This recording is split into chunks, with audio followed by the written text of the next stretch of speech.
Good morning and welcome to Mosaic. I'm Rabbi Eric Weiss and I'm honored to be your host this morning. Throughout our country, in every religious landscape, when we look at the arc of theology, music plays a crucial role in every part of liturgical and programmatic life of a church, a synagogue, a mosque, a temple.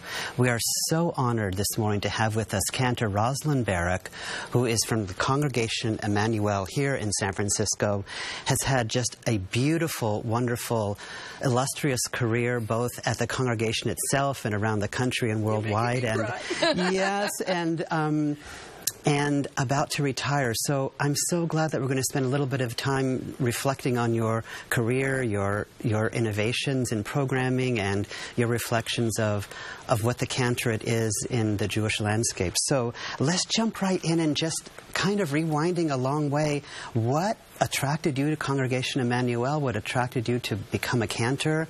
How did that evolve for you?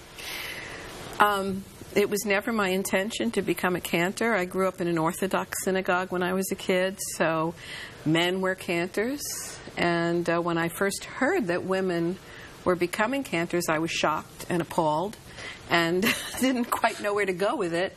And I was really still pursuing an opera career and an art song career. I really wanted to be a recitalist and an opera singer. That was my training.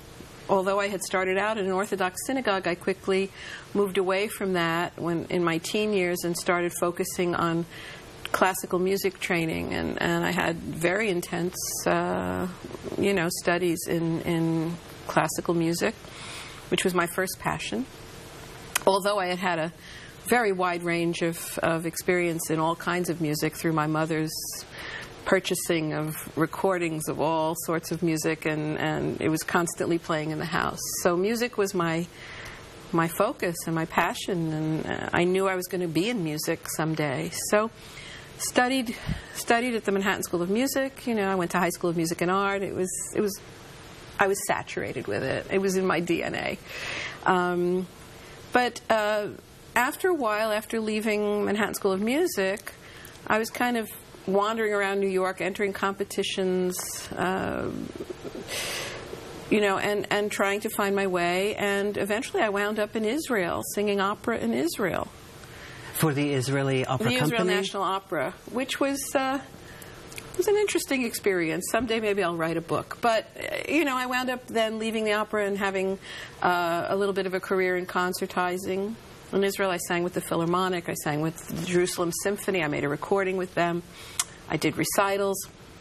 I had a nice life, but at the same time, I also got married and had a baby in Israel. So things shifted. And we came back to the United States in 1977. And by sheer luck, I managed to find my first job ever in a Reform synagogue, singing in the choral quartet. And I was hooked on Reform Judaism after that. And eventually the congregation encouraged me to enter cantorial school, which I did. So it wasn't really the path I had necessarily chosen for myself. It was sort of chosen for me. And it worked out. I was 4 years at Hebrew Union College, and it was an eye-opening experience. And I really found it to be, the path that I think was right for me all along. To be in this, position of not only dealing with the musical aspect of worship and of life in general, but also, having an effect on people's lives, because you are so involved in every aspect of people's lives when you're in the synagogue. It seems from the way you've talked so beautifully about this journey that for you, music was really a core part of your personal spiritual nourishment. Absolutely. And it was a part that you were able to then bring out into the world in terms of your relationships and then your professional life, and that it really is knit to the deeper part of your own spiritual development. Well, I've always found that music for me brought me to a much higher place and connected me in some way connected me in every way to the life of the Spirit. When I was a professional singer in New York, during my conservatory years, I sang in churches because that's what professional singers did. They would sing in church, and I was in every possible denomination you can imagine, including Armenian Orthodox, which was very interesting. And, you know, I always reacted, you know, in my soul to any kind of music that was, you know, reverential or uplifting in the way that, you know, when you try to connect with God, beautifully composed music.